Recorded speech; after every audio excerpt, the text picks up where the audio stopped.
Salut tout le monde, c'est Antoine. Ce jeudi 22 mars, c'était une journée de mobilisation des cheminots et du service public qui étaient plus de 400 000 partout en France dans la rue. Alors à la fin de la journée, j'étais l'invité de Sud Radio pour une émission qui s'appelle Seul contre tous et dans laquelle le présentateur choisit un point de vue qui est un point de vue, qui va créer du débat. Et là, le point de vue, c'était Macron a déjà gagné. Grève de points, Macron a déjà gagné. Évidemment, il choisit ce point de vue en n'étant pas forcément pour, parce que le matin, il défendait le service public, par exemple. Donc, il ne faut pas prendre tout ce qu'il dit au pied de la lettre, c'est vraiment pour créer du débat. Et je trouve que cette émission, qui est un petit peu longue, elle était vraiment intéressante et permettait justement, pour une fois, de parler et d'avoir un débat de fond. Je vous passe la vidéo, on se retrouve à la fin. Philippe David, Seul contre tous. C'est le premier gros test social du quinquennat Macron avec la grève dans les transports et la fonction publique aujourd'hui. Et Seul contre tous jusqu'à 19h, je l'affirme sur Sud Radio, grève, Macron a déjà gagné. Oui, il a déjà gagné car la mobilisation n'a pas été à la hauteur. À la SNCF, 35,4% de participation, 12,8% à l'éducation nationale et 8% chez Pôle emploi. La preuve que les syndicats ne rassemblent plus. La loi El Khomri est passée avant-hier, les ordonnances Macron sont passées hier et la réforme du statut de cheminot passera demain. C'est pourquoi, je le répète, Seul contre tous sur Sud Radio, grève, Macron a déjà gagné.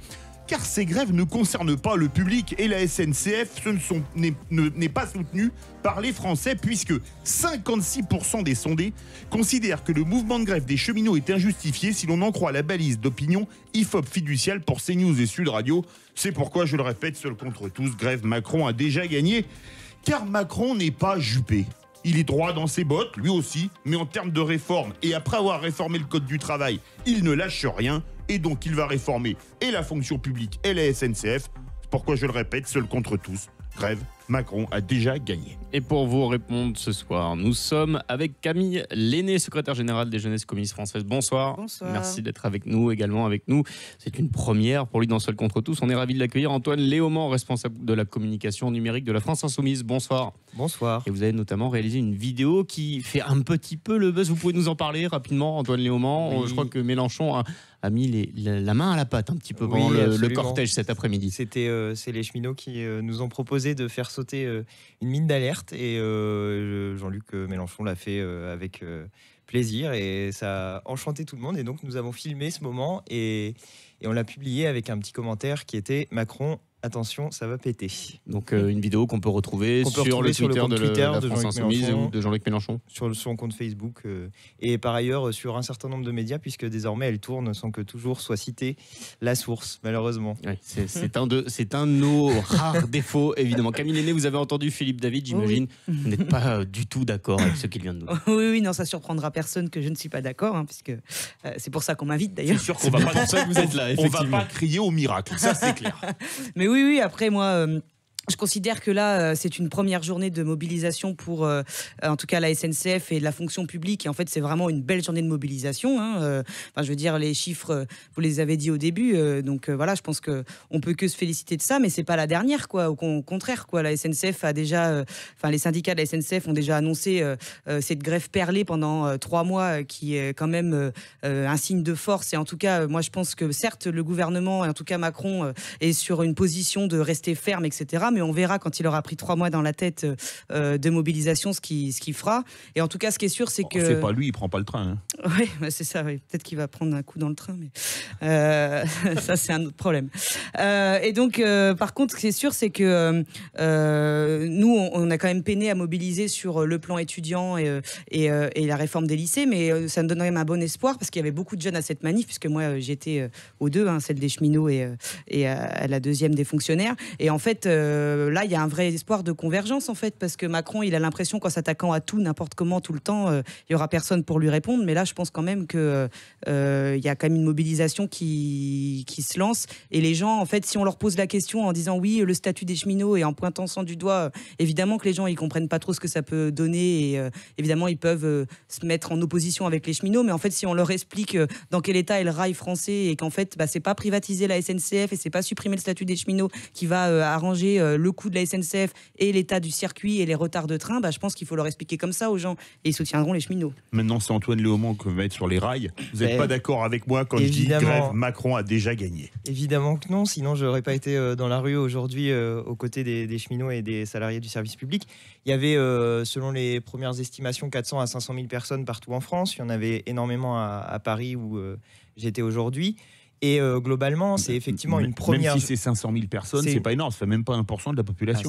Ça fait pas 1% de la population, mais il faut pas oublier que c'est des gens qui perdent une journée de travail, qui se mobilisent et qui, avec cette grève-là, du coup, perdent du revenu. Donc c'est un effort qui est important. Et d'ailleurs, c'est pourquoi Jean-Luc Mélenchon a proposé ce matin, chez Jean-Jacques Bourdin, il l'avait déjà proposé aussi dans sa revue de la semaine sur sa chaîne YouTube, de faire une marche un week-end, un dimanche, un jour où les gens travaillent pas normalement, encore pour certains d'entre eux, pour que les gens puissent participer aux mobilisations pour défendre le service public, du rail, parce qu'il y avait aussi les EHPAD qui étaient dans la rue, les hôpitaux, les profs. Donc il y avait vraiment une agglomération de colère du service public et des gens qui défendent en réalité l'intérêt général. Parce que là, les cheminots, ils défendent pas leur statut, ils sont pas en train de défendre leur statut, ça s'applique pas à eux, ça s'applique aux suivants. Donc ils sont en train de défendre une certaine vision de la société qui est celui qu'on puisse avoir un service public du rail. Et l'objectif, c'est la convergence des luttes, comme nous disait Camille Lenné. Oui, clairement. Mais je disais, pour aller dans le détail sur la vision de la société, je disais il y a quelques jours un article dans Le Monde qui disait qu'à Rodez,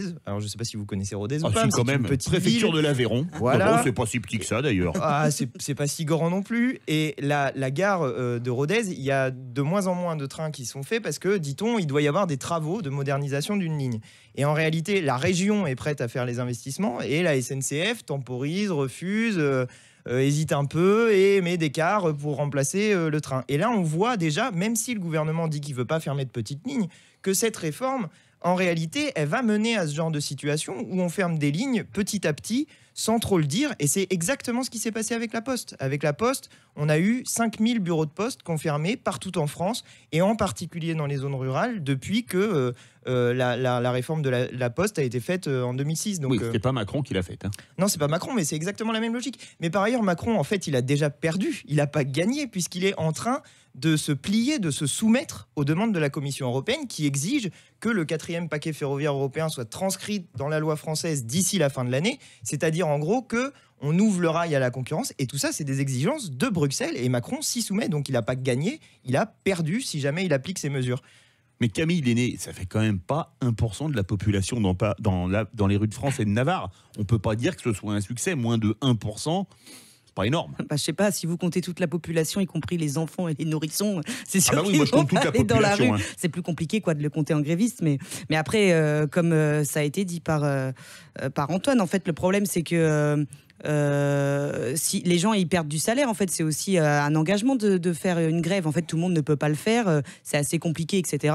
Donc voilà. Et je pense que déjà pour une première manifestation, ces chiffres-là, ils sont vraiment forts, quoi. Et en fait, ce qu'on attend, c'est justement d'amplifier le mouvement et de faire en sorte qu'il y en ait d'autres qui rejoignent le mouvement. L'appel de Jean-Luc Mélenchon à manifester le week-end, pour vous, c'est une bonne idée ou au contraire une fausse bonne idée? Parce qu'on voit souvent que justement la mobilisation le week-end, malgré tout, ça reste plus compliqué. Camille Lenné. Après, pourquoi pas, hein. Moi, j'ai pas de problématique avec ça. Peu importe. À partir du moment où en fait on multiplie les initiatives et qu'il y a plus en plus de monde, c'est ça l'essentiel, quoi. Après, moi, il y a déjà d'autres dates qui ont été appelées, des mobilisations, des grèves, il y en aura d'autres. Moi, je serai là partout où il y aura une mobilisation et la possibilité de mettre des gens dans la rue pour s'opposer à la politique de Macron, quoi. Mais alors, justement, le taux de participation au niveau national à la SNCF, 35,4%.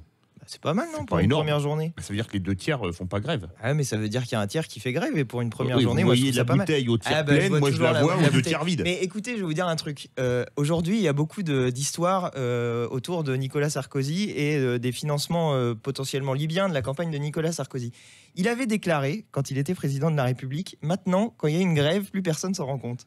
Et je trouve qu'avec 35% de grévistes, on a passé la journée à parler des grèves, on a passé la journée à parler justement de cette réforme du rail. C'est quand même un secteur, Antoine Léaumont, qui a tendance à plus se mobiliser que les autres. C'est vrai que 35%, on a la sensation que c'est moins fort que ce que ça a pu être. Mais c'est pas vrai, il y a des endroits, ça dépend des secteurs de la SNCF dont vous parlez, mais il y a des endroits où ils sont mobilisés à 50%. C'est les conducteurs qui sont le plus en grève, à 50%. Oui, à 50%. Oui. Et c'est les conducteurs. Et si vous n'avez pas de conducteurs, vous ne faites pas rouler les trains. Donc une grève des conducteurs à 50%, ça fait en gros un train sur deux, parfois même un petit peu moins parce que la SNCF SNCF, comme ils ont multiplié les contrats précaires, ils n'arrivent pas forcément toujours à réussir à renouveler le personnel roulant. Bref, d'une manière générale, pour une première journée de grève, moi je trouve que c'est une mobilisation réussie. Et de toute façon, tant que Emmanuel Macron n'aura pas fait passer ces ordonnances, eh bien, on continuera à se battre. Et même s'il fait passer ces ordonnances, je pense qu'on continuera à se battre. Je suis désolé, mais c'est déjà arrivé qu'une loi soit promulguée et qu'ensuite elle soit retirée. C'était le CPE. Monsieur de Villepin a fait passer le CPE et ensuite les mobilisations ont continué et il a fini par la retirer. Donc, oui, mais Macron, c'est pas Villepin. Hein. Macron, c'est pas Villepin, effectivement, mais Macron a réussi à faire passer des ordonnances sur le code du travail pendant l'été. Il a profité de quoi? Il a profité de la division du mouvement syndical et de la division du mouvement politique aussi. Nous, on avait appelé à des manifestations, on avait appelé à se battre, on a proposé des initiatives communes qui malheureusement n'ont pas été saisies. Là, on est dans une situation complètement différente où il y a une unité syndicale pour se battre contre les réformes d'Emmanuel Macron, une unité syndicale et une unité, c'est ce que je disais tout à l'heure, qui dépasse plusieurs services publics. C'est-à-dire qu'il y a le rail... qui est friable quand même. On sait que c'est pas forcément facile de la maintenir, cette unité. Non, vraiment, j'ai pas l'impression que c'était friable aujourd'hui dans ce que j'ai vu. Hein. Il y avait des gens de la CGT, de Sud, de la CFDT... Et le PS. Il y avait des gens... Oui, il y avait le PS. On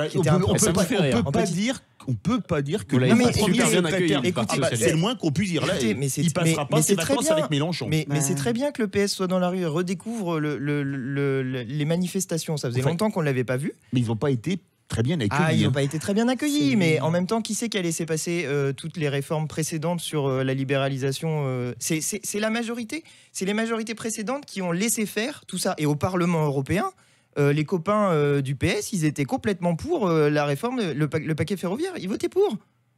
Donc, au bout d'un moment, oui, c'est normal que les gens, ils n'aiment pas ceux qui donnent l'impression d'être hypocrites. Camille Lenné, l'accueil réservé à Olivier Faure, vous l'avez trouvé comment?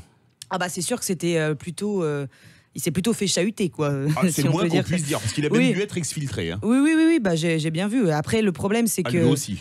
En fait, fallait s'y attendre, quoi. C'est-à-dire que, en fait, les gens, ils ont de la colère aussi contre le Parti socialiste. Mais je voulais poser une question. Est-ce que le PS, après avoir fait la loi d'El Khomri, est encore crédible pour descendre dans la rue au nom, je cite, de la coordination des luttes? Est-ce que pour vous, le PS est encore crédible pour aller manifester après avoir fait la loi El Khomri? Bah, en fait, c'est pareil, quoi. Ça dépend qui et quand au PS, quoi. Parce qu'en fait, il y a quand même un tas de gens. Maintenant, il y a plus beaucoup de gens. Qui est quand il y a plus beaucoup de monde. Bah, oui, c'est ça. Mais parce qu'en fait, il y a une nouvelle équipe qui prend forme autour d'Olivier Faure. Mais c'est sûr que là, vu le mandat qu'il y a eu juste avant et le bilan qu'ils ont, en fait, pour les gens, ils n'apparaissent plus comme crédibles. Donc, en fait, c'est à eux aussi de montrer par des actes aussi, y compris en termes d'élus, de qu'est-ce que leurs élus vont faire, et puis eux, en termes de politique, qu'est-ce qu'ils portent, quoi. Quelle frange du PS va prendre le pouvoir à l'intérieur. Bon, bah voilà, on a bien vu que ça va pas être joyeux, quoi. Mais du coup, en fait, c'est ça aussi qui doit faire que s'ils veulent être crédibles, il faut avancer dans... C'est ça. Antoine, le PS, il est encore crédible pour descendre dans la rue.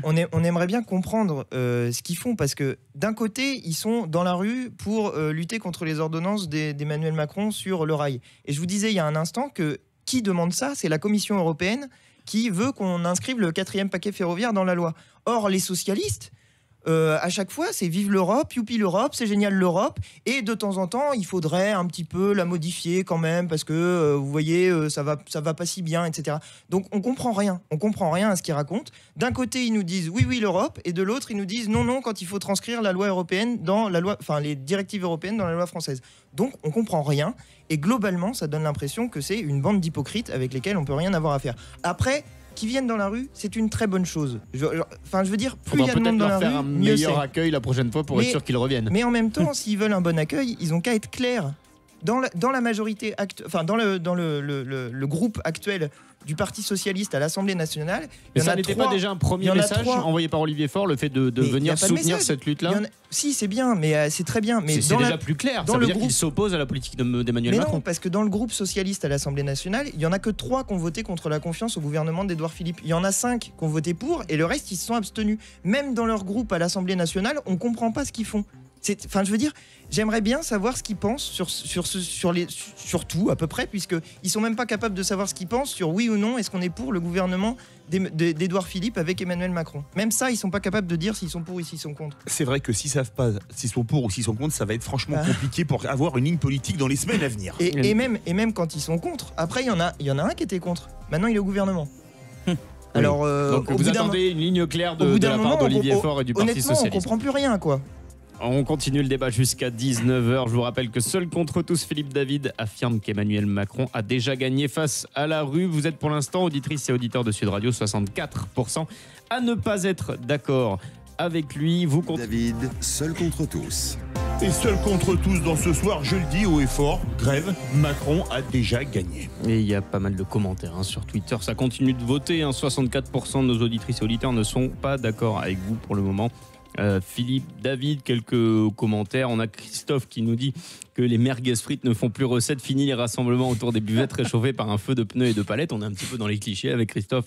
Mais même le Parti Socialiste reste au chaud. La dernière fois qu'on en a vu un dans la rue, il faisait un karaoké seul sur une palette rouge. Vous voyez, vous avez peut-être été un petit peu trop cruel avec le Parti Socialiste. Plus sérieusement, on a Citoyenne, c'est un pseudo sur Twitter, qui nous dit: tant qu'on restera dans l'Union européenne, le gouvernement suivra les directives. C'est un petit peu ce que vous nous disiez au final, Antoine Léaumont. Mais c'est le vrai problème. Si on s'y oppose pas, non, mais même si on s'y oppose, c'est à la majorité. Donc si la majorité dit qu'on doit libéraliser le train, on doit le faire. Oui, mais personne n'a jamais essayé de s'opposer. Personne. Jamais a dit non à Madame Merkel. Si, les Anglais, ils ont quitté l'Europe. Oui, ils ont quitté, mais ils n'ont pas essayé de dire non. Ils n'ont pas essayé de changer. Ils ont essayé, après, mais ils ont essayé quand Madame Merkel dit ya, personne ne dit nine. Justement, personne n'a jamais dit nine à Madame Merkel et il faudrait que ça commence. Et ça aurait pu commencer dès l'année dernière. Les Français ont fait un autre choix. Je pense que la prochaine fois, ils seront bien avertis de ce que l'Union européenne essaye d'imposer à la France quand on, justement, la laisse faire. Même au vu de la position actuelle d'Angela Merkel, qui n'est pas particulièrement confortable, vous ne pensez pas qu'Emmanuel Macron, justement, peut prendre un petit peu le large Il veut pas. Enfin, je veux dire, il est d'accord avec cette politique. Même sur le secret des affaires, par exemple, Emmanuel Macron transcrit dans la loi française, et c'est quelque chose qui vous concerne, vous, les médias. Emmanuel Macron est en train de transcrire dans la loi française une version de la directive secret des affaires qui est la pire possible, c'est-à-dire celle qui limite le plus la capacité de contre-pouvoir des médias et qui protège le plus les multinationales. Avec la directive qui va passer, certaines affaires comme les Paradise Papers, par exemple, n'auraient pas pu être révélées. Voilà. Ou alors, en tout cas, les médias qui ont révélé ces affaires auraient pris contre eux des attaques en justice. Camille Lenné, vous avez entendu le commentaire sur Twitter. Les directives européennes, on est dans l'Europe. Si on n'est pas d'accord, il faut en sortir. Bon, pas forcément. Après, évidemment qu'on peut en sortir, mais par contre, on peut aussi essayer de s'opposer un peu et de. Mais si la majorité dit c'est comme ça, on fait comme les autres. En fait, si on dit rien, en fait, et si on laisse la majorité, c'est comme partout pareil. Si en fait on dit de toute façon tout le monde pense ça, donc je vais bien me taire et je vais suivre le mouvement. En fait, il se passe rien, quoi. Mais en plus, je veux dire, Emmanuel Macron, il est chef d'État, il peut aussi, il est pas obligé de suivre Angela Merkel absolument sans rien lui dire, quoi. On peut aussi s'opposer et porter autre chose, mais juste c'est pas sa volonté, quoi. Lui, il est content de ce qui se passe. Mais on a parlé tout à l'heure de la mobilisation chez les cheminots, 35,4%, éducation nationale, 12,8%. Ça prouve quand même que les enseignants sont à fond derrière Blanquer, à 80%. Alors non, je ne pense pas vraiment. Il n'y a que 12% de grévistes, donc il y en a 10% de neutres et 80% derrière Blanquer. Ouais, mais après, c'est pas parce qu'on n'est pas gréviste déjà qu'on ne soutient pas le mouvement. Ça, on rabâche, mais voilà, en fait, vraiment. Parce que vous comprenez que c'est compliqué à entendre quand même, parce que ce qui reste, c'est la mobilisation concrète. Mais je comprends bien, mais en plus, après, peut y avoir des mobilisations dans les établissements avec des choses qui sont organisées dans les établissements, même des conférences, des distributions, des AG, etc., où en fait le personnel est quand même présent dans l'établissement, mais n'est pas forcément dans la rue. Alors c'est sûr que c'est compliqué à comprendre, mais c'est pas parce qu'on ne fait pas grève et parce qu'on peut avoir des problèmes financiers dans sa famille, on a une famille à nourrir, enfin faire grève ça peut être compliqué pour plein de raisons, mais voilà, et encore une fois c'est une première date, donc je pense que ça ne peut que s'amplifier. On l'a vu en 2016 pendant la loi travail, le taux de grévistes a augmenté au fur et à mesure, quoi. Mais ça l'a pas empêché de passer. Ça l'a pas empêché de passer, mais comme ça a été dit aussi, en 2006 c'est passé et on a fait redoubler la mobilisation, on a fini par le faire retirer, donc voilà. Vous avez vu ça, 12,8% dans l'éducation nationale. Vive Jean-Michel Blanquer, disent les enseignants. Vous savez quoi, j'ai vu un tag aujourd'hui qui m'a beaucoup fait rire. Je ne sais pas si vous connaissez OSS 117 ou pas. Ah bah si, quand même, oui. Et le tag c'était comment est votre Blanquer. Ça m'a beaucoup fait rire. En référence à comment est votre Blanquer. Comment est votre Blanquette. Et donc, il y avait au moins une personne qui voulait attirer l'attention sur ça. Mais plus sérieusement maintenant, il y avait effectivement 12% de grévistes partout en France. Mais ce qu'il faut bien voir aussi, c'est qu'il n'y a pas que les enseignants qui sont derrière cette lutte. Il y a les parents d'élèves. Et les parents d'élèves, ils en ont gros sur la patate parce qu'en France, la décision de M. Blanquer, c'est de supprimer 808 classes dans notre pays et rural. Vous avez raison de le préciser, c'était là où je voulais en venir. Parce qu'il y a, chez ce gouvernement Macron, je vous une coupe, on a espèce... même eu il y a quelques semaines une représentante de parents d'élèves, on faisait un débat sur l'éducation, c'était dans les Hautes-Pyrénées, qui s'élevait et qui avait pris la parole sur Sud Radio. Mais justement, chez Macron, il y a un peu l'impression que c'est le tout urbain et qu'on laisse de côté tous les gens qui habitent à la campagne. Si vous regardez bien, il y a donc ces fermetures de classes en milieu rural, mais les fermetures de lignes, ça va être la même chose. Bah oui. Qui ça va toucher ? C'est pas Lyon-Paris qui va disparaître. C'est Rodez, Figeac, c'est Châteauroux, Issoudun. C'est ça qui va disparaître. C'est pas les grandes lignes qui vont disparaître. C'est donc dans les territoires ruraux où il y a déjà des déserts médicaux, où déjà on manque de services publics. Par exemple, moi je viens d'un département rural, je viens de Châteauroux. Enfin, je viens de l'Indre. Dans mon département, ils sont en train de vouloir fermer une maternité dans une ville qui s'appelle Leblanc. Si vous habitez Leblanc, il faudra faire 60 km si vous voulez accoucher. Il faudra aller soit à Châteauroux. 10 accouchements par an, c'est même plus dangereux de. Quand bien même, si on fait 10 accouchements par an, c'est du service public. Oui, mais ça veut dire que qu'est-ce qu'on fait passer d'abord ? Est-ce qu'on fait passer d'abord la vie humaine ou est-ce qu'on fait passer d'abord le fric ? Voilà le grand débat de notre temps. Le problème des hôpitaux, c'est que les hôpitaux qui font trop peu d'interventions sont considérés comme des dangers publics pour les malades. Non, c'est pas vrai. Mais pourquoi ? Parce qu'on met pas assez d'argent dedans. Si jamais on mettait de l'argent dedans, il y aurait pas de problème de sécurité. Le problème, c'est pareil dans les EHPAD. Allez voir ce que c'est qu'un EHPAD. Je veux dire, les gens, ils sont. Moi, j'étais allé dans un EHPAD où il y avait ma grand-mère, si vous voulez tout savoir. Il y avait 3 personnes pour 40 occupants de l'EHPAD. Comment voulez-vous sous-effectif, on n'est pas comment dans Comment voulez-vous que les gens arrivent à gérer ? C'est pas possible. Ça veut dire que l'État crée de la maltraitance institutionnelle. Il faut faire quelque chose au bout d'un moment. On peut pas laisser les gens comme ça mourir dans des conditions pareilles. Donc effectivement, oui, je pense qu'il faut mettre du fric. Et je pense qu'au bout d'un moment, soit on considère que le plus important, c'est la vie humaine, soit on considère que le plus important, c'est de faire du fric. Moi, mon choix est fait. Le plus important, c'est la vie humaine. Camille Lenné, Antoine Léaumont rappelait tout à l'heure la phrase de Nicolas Sarkozy qui disait que plus personne n'écoute la rue. Il y a encore eu des heurts, des accrochages en fin de cortège entre les forces de l'ordre et quelques groupes qu'on doit appeler de casseurs, on peut dire les choses telles qu'elles sont. Est-ce que le ton s'est durci de la part de l'exécutif? Est-ce que Emmanuel Macron répond plus fermement face à ce type de comportement en manifestation, ou est-ce que c'est tout simplement la rue qui a changé sa manière de manifester? Oui et non. Après, je veux dire, des histoires comme ça, de casseurs, etc., il y en a à chaque manif. Ça se voyait moins en 2007 quand même. Au moment du CPE, ça se... Ouais, alors après, en 2016, on a souvent entendu ça, quoi. Et en fait, souvent quand même, on va pas se le cacher, quoi. Mais quand un gouvernement fait face à des grosses manifs, en fait, souvent, on nous pointe ça du doigt en permanence, quoi. Pour, en gros, dégager un peu le problème et pointer sur, en gros, il y a des manifestants, c'est des casseurs. Alors qu'en réalité, enfin vraiment, hein, pour avoir été à cette manif, avec en plus des syndicats qui ont un service d'ordre plutôt organisé, en fait ces gens-là sont quand même minoritaires. Alors certes, après quand il n'y a plus personne à la manif et que tous les gens sont partis, il reste des casseurs qui font n'importe quoi, voilà.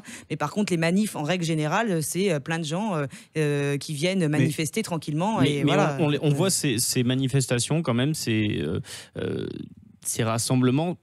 Souvent, vous l'avez souligné, c'est en fin de cortège, c'est en fin de manifestation. Une fois que les manifestants qui sont là pour protester contre des mesures sont partis, dégénérer de cette manière, ça se voyait pas avant. Est-ce que ça s'est durci de ce côté-là? Peut-être parce que aussi il y a. Comment est-ce qu'on l'explique ça? Il y a quand même une violence institutionnelle de plus en plus forte aussi, hein, dont on ne parle pas. Mais en fait, les gouvernements successifs, donc là c'est criant avec Macron, mais il y a aussi une vraie violence dans ce qui est proposé, quoi, parce qu'on nous propose de nous casser tous nos services publics. Il y a peut-être un désespoir aussi qui se dit, voilà, en fait en 2016 la loi travail allait passer quand même. Alors pourquoi? Moi je pense que c'est pas une bonne méthode. C'était un gouvernement de gauche en 2016. Ouais, enfin, soi-disant, ouais. Macron était dans ce gouvernement d'ailleurs, donc peut-être on peut se poser des questions sur c'est quoi la gauche en France, mais ça c'est un autre problème. On pourra faire un débat.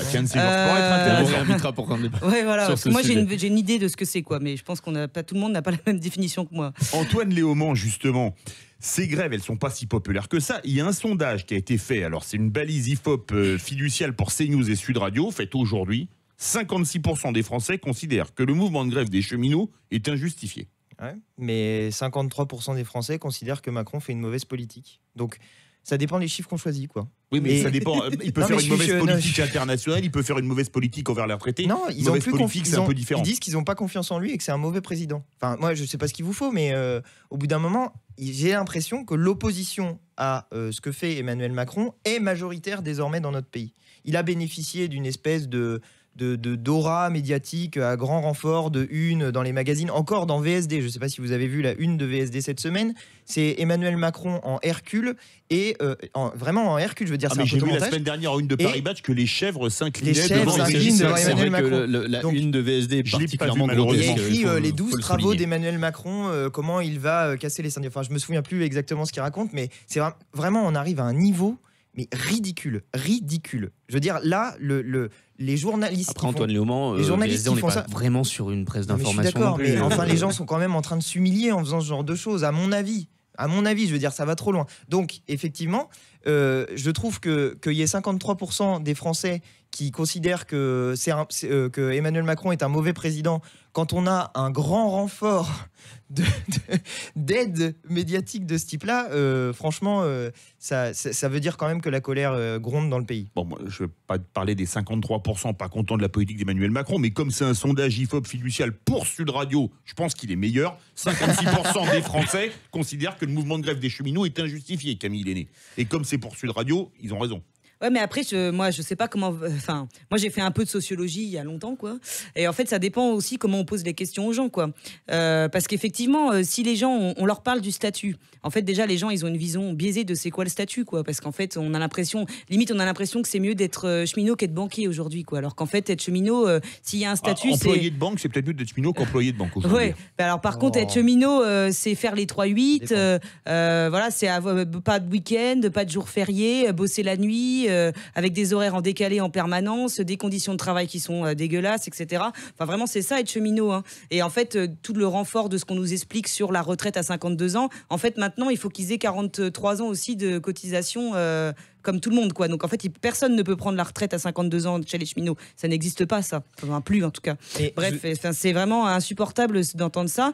Et en fait, encore une fois, si on explique aux gens que, en gros, parce que je pense que les gens, ils ont aussi dans la tête de, bah oui, mais mon train, il est tout le temps en retard, les lignes elles vont être supprimées, moi, c'est pas de qualité, mon service qu'on me propose, etc. Mais ça, c'est ce qui va continuer de se faire parce que tous les pays européens où il y a eu la privatisation, parce que c'est ça qui vient dans la tête d'Emmanuel Macron et qui va arriver, hein, c'est aussi comment on privatise la SNCF. Tous les pays européens le disent. En fait, la privatisation, ça augmente de 30 à 300% les billets de train.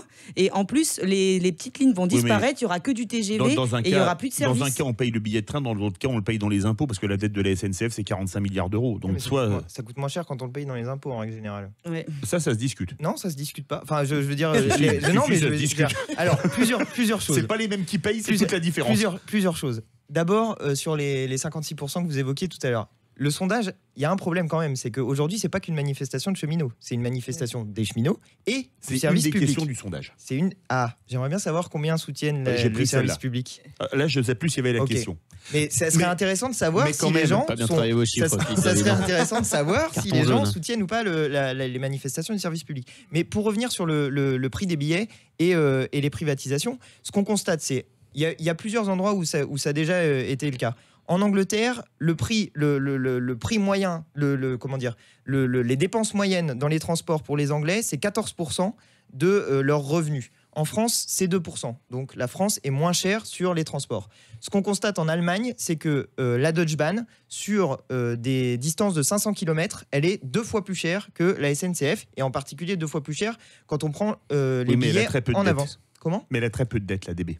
Non, mais La DB, c'est la SNCF allemande. oui, d'accord, mais est-ce que, enfin, on ramène toujours tout à la question de la dette. Ah bah c'est important. La SNCF fait 32 milliards de chiffre d'affaires, 45 milliards de dettes. Une boîte qui a 150% de son chiffre Pourquoi d'affaires en dette, elle Alors, ferme les portes. Parlons-en de la dette. Prenons l'exemple de la ligne Tours-Bordeaux. Cette ligne-là, elle a été financée à 70% par l'État Oui. et à 30% par le Par le privé. privé, Vinci. Or, qui récupère les bénéfices ? 100% le privé. Donc effectivement, quand on prend des décisions qui sont contraires à l'intérêt général, du genre payer de l'investissement et ensuite laisser le privé récolter l'ensemble du fric, bah forcément qu'on se retrouve avec des dettes. Mais la SNCF n'est pas une entreprise déficitaire, c'est ça aussi qu'il faut voir. Elle fait 560 millions de bénéfices par an. Donc oui, il y a de la dette, mais c'est une entreprise qui fait du profit. Merci beaucoup Antoine Léaumont, responsable communication numérique à la France Insoumise. Merci beaucoup Camille Lenné, secrétaire général du mouvement des jeunesses communistes de France.